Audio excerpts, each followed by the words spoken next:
In this video, I'm going to talk to another plumber about valves and things he has done and things he's had to learn to grow his new business. I'm Roger Wakefield, Lead AP, the expert plumber, and I want to say thank you to Ferguson. Ferguson has given me the opportunity to do things like this and be sponsored by them. Now, this is really cool for me because I've used Ferguson for years. I teamed up with Ferguson because I believe in what they're doing for the community, but also things like today, what they're doing for plumbers. Anyway, let me bring him in. Josh, how are you doing today? I'm good, man. I'm good. Thanks for having me. Absolutely. So first of all, Josh Brewer, tell me about your company. Tell me where you're located and tell me how long you've been in business. My company is Saving Grace Plumbing. I've been in business since 2016, and we're over here in Rowlett, Texas. So those of y'all that don't know, Rowlett, Texas is kind of northeast of Dallas. It's a small community, but it's growing. It's been growing for years. I actually lived out in Rowlett right after I got out of high school.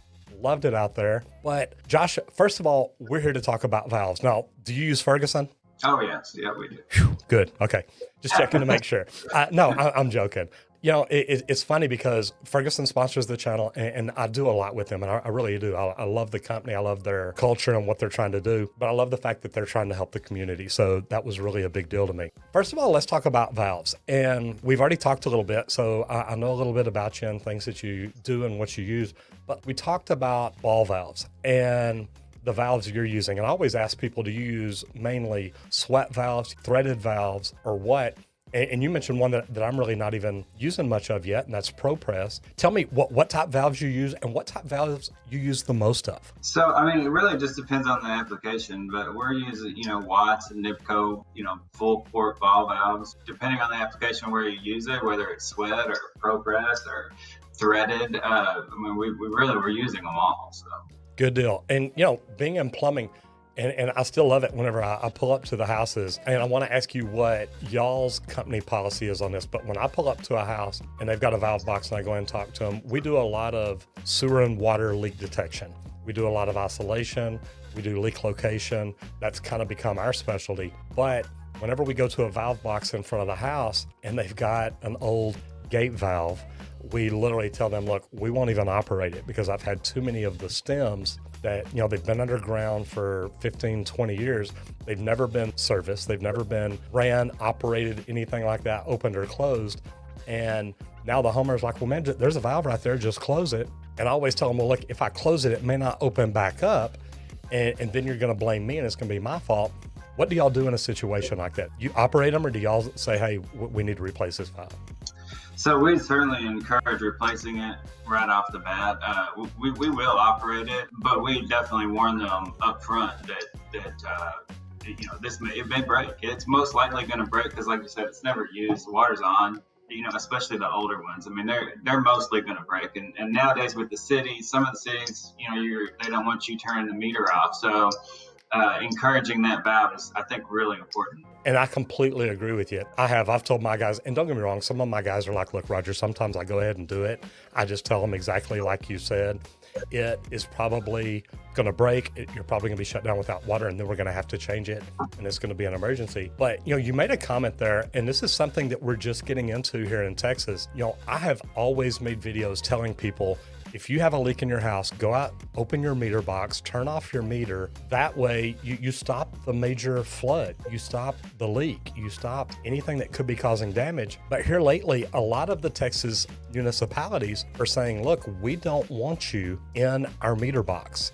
And you even said some of the cities are like tightening down the valves where you literally can't even hardly turn it to where they've got to come out and they've got to do it. What's your thought on that, just out of curiosity? A lot of cities are doing that. I think it's ridiculous personally. I mean, it's a shutoff valve and this homeowner's got a water leak that, potentially flooding their house. They need to be able to turn it off. At the meter or at a valve assembly, they should have their own shutoff valve, absolutely. But to prevent them from being able to shut it off, because the city owns that is ridiculous in my mind. But when you come up on a situation like that's something that is just a good service to point out that you may not be able to turn the water off at the meter, and you really need a valve assembly. You need a shut off valve that is easily functioning, in case you do have a leak in an emergency situation. So the longer it leaks, the worse the repair is going to be. Every homeowner should have a valve on the exit side of the meter. And somebody said something the other day about somebody's got it written in one of the codes now that there needs to be a shutoff valve right at the meter on the consumer side. I hadn't seen that yet, so I'm going to have to do some research and see what I can find. But ever since I started plumbing, and I started plumbing in 1980, we have always put the valve boxes on residential homes right up at the flower bed, right outside of the edge of the house. And even we used to put in a bleeder valve, which, this week is going to be crazy cold here in Texas, but, normally we don't have freezing, but there was always a bleeder valve there in case people needed to shut down the water and drain everything down. Say they were going on vacation and they didn't want the water lines to freeze. And that's something they don't do a lot of anymore. And even when we rebuild them, we don't put that bleeder valve because you don't want an open valve underground where contaminants can get inside the water line. But, what do you think about that now as coming out of the meter box? And I thought about this the other day on new services that we do, literally where we come right out of the meter, install another valve box right there with an isolation valve and teach the homeowner, look, you've got one here, you've got one at the house, you've got it wherever. What do you think about that? Bleeder valves, I'm a backflow tester, and I agree with eliminating a bleeder valve. It's a cross-contamination potential. As far as the shutoff valve being out by the meter, I'd like somebody to explain the point in that as far as being in the flower bed versus being out there by the meter. I think as long as the customer can turn it off, what difference does it make where that particular shutoff valve's at? I love that. Now, Josh, tell me about Saving Grace Plumbing. How long have you been in business? We started in 2016. 2016. So we're looking at 5 years now. 2020 was rough on a lot of us, but it was also good for a lot of us. When you started in 2016, after you started, what are the things that you realized, oh my God, I need to learn how to do this? I started plumbing before 20, didn't start a business till I was after 50. And I realized there's a lot that I don't know about running a residential service company. What are the biggest things that you had to learn that maybe somebody watching, thinking about opening their own company, could learn from you and maybe not have to learn the hard way? So, it's a business for one. I think, somebody told me a long time ago, you're never going to hire yourself. And that's absolutely true.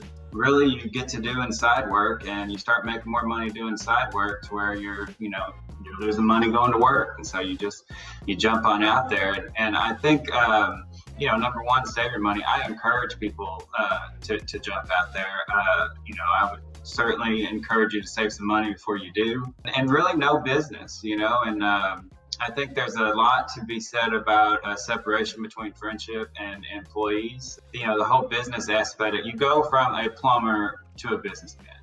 It's really what you do. It's good, man. I encourage everybody to jump out there, and I'd like to, reiterate the need for the younger generation to get into the industry. As a business owner and hiring plumbers, it's a struggle. And so I think that the most important thing that all plumbers can do is to encourage the younger generation to get into the industry. Since I've started growing and doing the things that I'm doing on social media, I've had so many people reach out to me, how to get into the trades.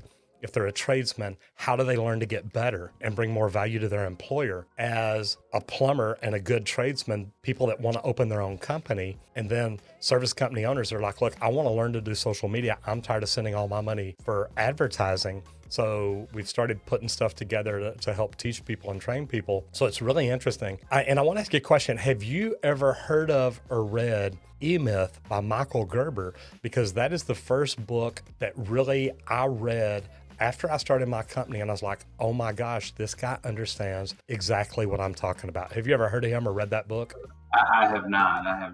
It's called E-Myth by Michael Gerber. I would highly recommend it. I read E-Myth, then I read E-Myth for Contractors, and literally it changed the way I do business, but it taught me a whole lot about it. Yeah, interesting. Yeah, definitely look that up. Well, good. Okay, so question for you. Have you read any books, or do you have a book that you recommend to help people either learn plumbing, learn about owning their own business, or anything at all like that? I have not, but I think that's important. I think that you underestimate the the whole aspect of the thing. Like I said, I think, when somebody jumps out there, I think they underestimate what they're getting into. It's great. It's been really good for us, thankfully. But I think, I was unaware of a lot of, things that it involves, right? And so it's a lot bigger picture than just going to work, especially when you get so busy, you start expanding, right? You start hiring people and, understanding the taxes and the tax laws and stuff, I think is something that really people need to concentrate on,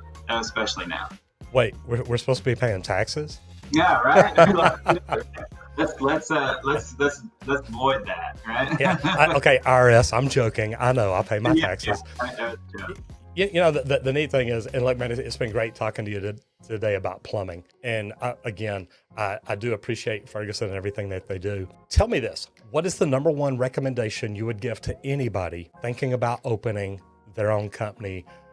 Today's Wednesday. They decide that this is their last week at work. They're opening a company Monday. What would you recommend is the first thing that they do? So I would reach out to, Ferguson, actually. Find a rep, right? Not just to walk into the counter, reach out to Ferguson. I mean, know where you're getting your product and where it's coming from. And, your customer is the most important part of the aspect as well. I think in a business that there's a selling aspect to it, and there's also a service repair aspect to it. And I think having both of those in your arsenal is extremely important. So I would certainly want to encourage you to reach out to your supplier, Ferguson, and, talk to an actual rep and, save your money, save your money and, hey, jump out there. I absolutely encourage it. It's good.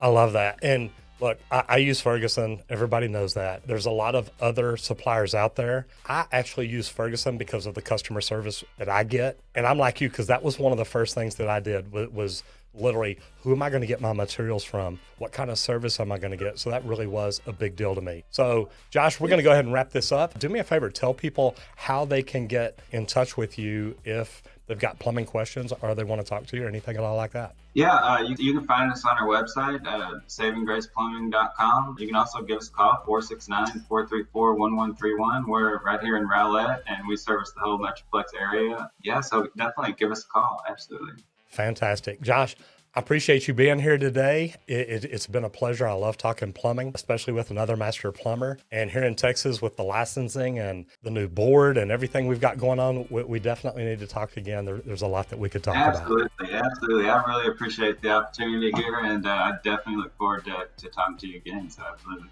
You're more than welcome. Now you've not just heard from me, another plumber, why we do what we do and things that we do. What kind of things are you doing? Are you trying to be the best plumbing company? Are you trying to do things right? Do you have systems and processes in place to help you do that? Me, I'm like Josh. I wanted to know where I was getting my materials from. That's really a big deal, especially in the very beginning. You don't want to go to the big box stores and spend all day long running back and forth to there and from there and stuff like that. Valves, I'll tell you what, we're going to be doing some valves here in the future where we get to show you a cutaway, talk about how they're made, things like that. So I'm really looking forward to that.